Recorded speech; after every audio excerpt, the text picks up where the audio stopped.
some of the headlines. This is Democracy Now!, democracynow.org, The War and Peace Report. I'm Amy Goodman. And I'm Juan Gonzalez. Welcome to all of our listeners and viewers around the country and around the world. Well, Juan, already this morning has been a very busy one. At about 6 a.m. Eastern Standard Time, Democracy Now!'s Hania Massoud and I headed to a McDonald's just above Times Square to cover a scene that is playing out in over 100 cities around the country. I'm Amy Goodman. This is Democracy Now! Walking along 50th Street, right near McDonald's, where hundreds of workers, it's about 6:30 in the morning, are coming to the McDonald's to join other workers who have stepped outside. We can't survive. They're chanting, "We can't survive" on 725, and they've walked into the McDonald's. We'll see what happens. My name is Ann Clayton. My name is Ann Clayton. New York Society for Ethical Culture. New York Society for Ethical Culture. This is a call to the living. This is a call to the living. To those who refuse to make peace with evil. For those who refuse to make peace with evil. With the suffering and waste of the world. With the suffering and waste of the world. This is the call to the human. This is the call to the human. Not the perfect. Not the perfect. To those who know their own prejudices. To those who know their own prejudices. Who have no intention. Of becoming prisoners. Of their own limitations. Mic check! Mic check! My name is Reverend Sherry Crone. I'm from the Flatbush Reformed Church. I'm here because the prophet Jeremiah said, do justice every morning. Do justice every morning. Do justice every morning. Do justice every morning. And in God's economy, no one gets thrown away. No one gets thrown away. In God's economy, no one gets thrown away. No one gets thrown away. My name is Flavia Cabral. My name is Flavia Cabral. And I'm here to strive for our salary is not enough. Our salary is not enough. Salary is not enough. So we need more money for support our family. We need more money to support our families. To support our family. And we want benefit and union to this fast food company. We want benefits and unions for this fast food company. So we're doing this for our family. We are doing this for our families. To support them. It's not enough money to support them. It's not enough money to support them.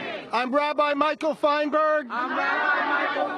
Of the Greater New York Labor Religion Coalition. I have a question for you. Do you feel your power? Because you're the leadership of a new movement that's going to change working conditions and ultimately the whole economy of this country.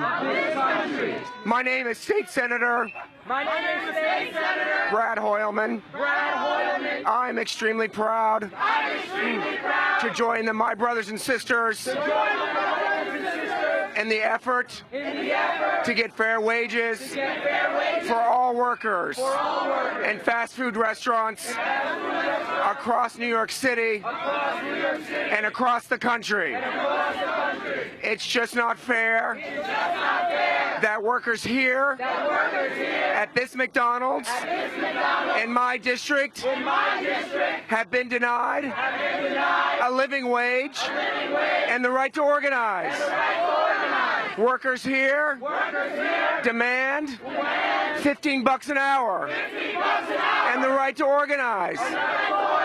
They are currently paid less than poverty wages. That's not enough to raise a family in this city or anywhere.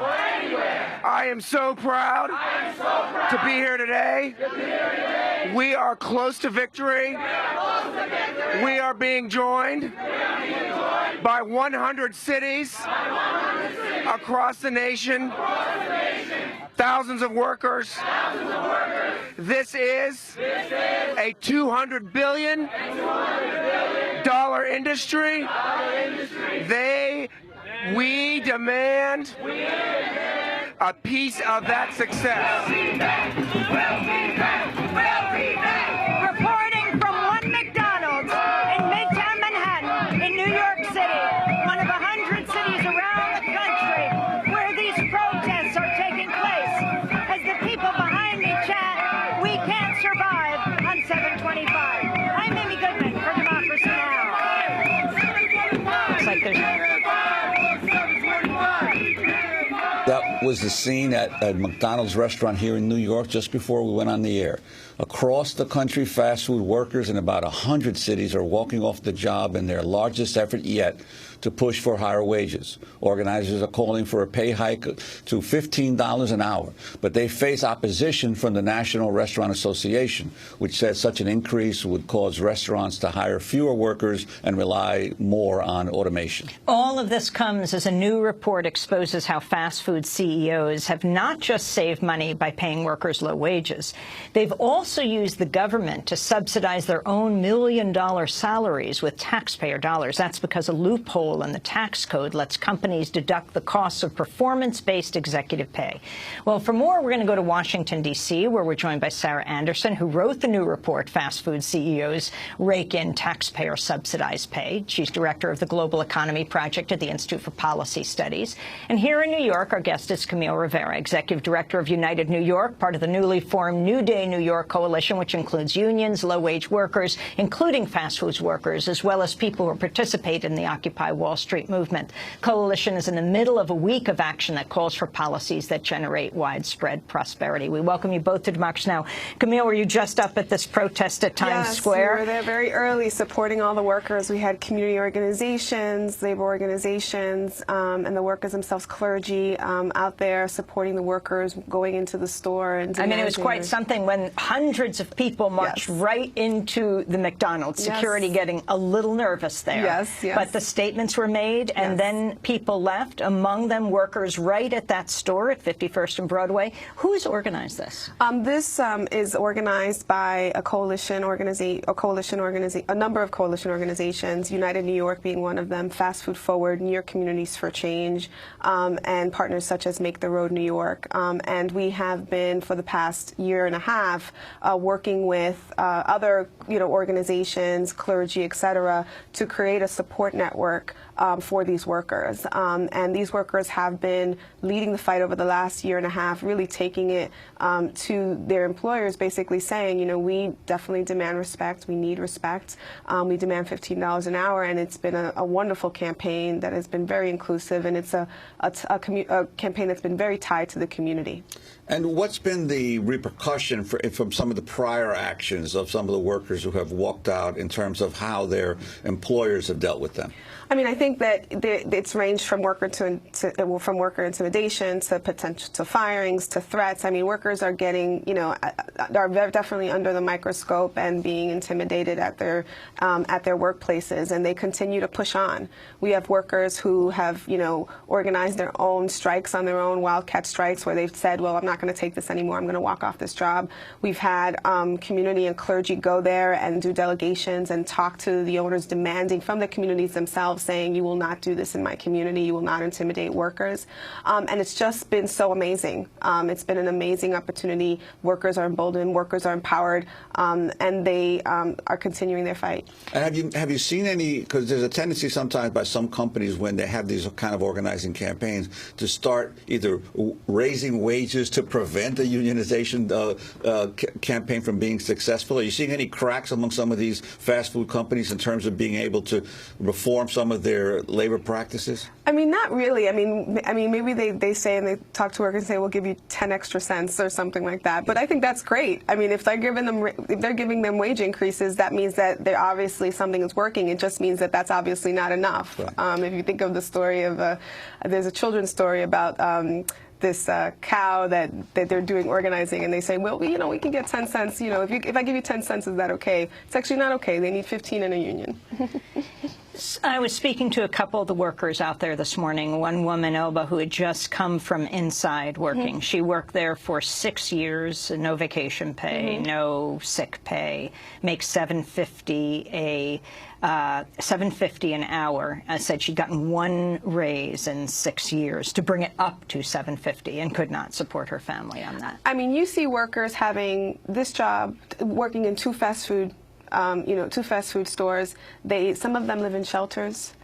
We've had a number of workers that live in shelters. We've had a number of workers who are on some sort of public assistance just to be able to make ends meet. We have a story of a worker who works in Upper Manhattan and lives in Brooklyn and walks to work every day because he can't afford to actually have transportation because he has to eat and he has to provide for his family. I mean, it's pretty devastating, the stories that are out there, and it's unconscionable. And I think that there's a responsibility, and there needs to be a responsibility from these corporations to basically look at themselves and say, you're making billions of dollars in profits. You are, you know, part of this you're part of the service worker industry. You have a responsibility to pay these workers what they deserve.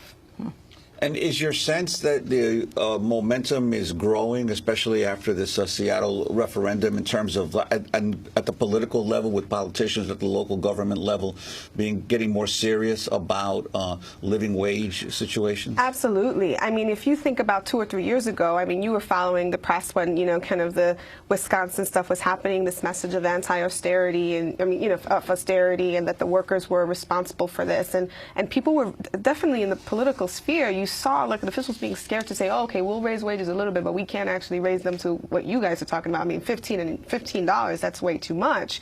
And, you know, what you've seen over the last 2 years is a wave, because of the Occupy movement, because of low-wage workers really pushing the envelope and demanding respect. You see people joining that kind of message and that chorus that, you know, we need to raise wages. And you see that in Seattle. You see that here in New York. You see that across the country. Seattle, very significant. SeaTac, the airport and the surrounding facilities, they've just voted for $15 an hour minimum wage. How are you organizing nationally?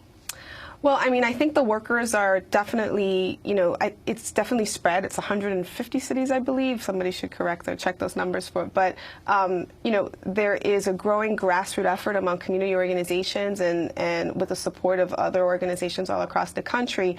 You know, people are actually organizing on the ground on their own as well. Like, I mean, you know, we get information online where workers say, I'm in, I don't know, Kansas, and I'm actually going to strike my store today. And it's pretty amazing, and it's because what they've seen in New York and what they've seen across the country. Well, Camille, I want to thank you for being with us. I know you want to get outside onto the streets. Camille Rivera is Executive Director of United New York, part of the newly formed New Day New York Coalition, which has organized this week of action to fight income inequality and build economic fairness. When we come back, we'll be joined by Sarah Anderson. One last word? Today we're having a rally at 4:30 to get everyone involved. We'll have airport workers, fast food workers, we'll have teachers. Everybody will be there. We hope to see you there. And where is it? 430 Foley Square. Here in New York City, and I know there are rallies all over the country.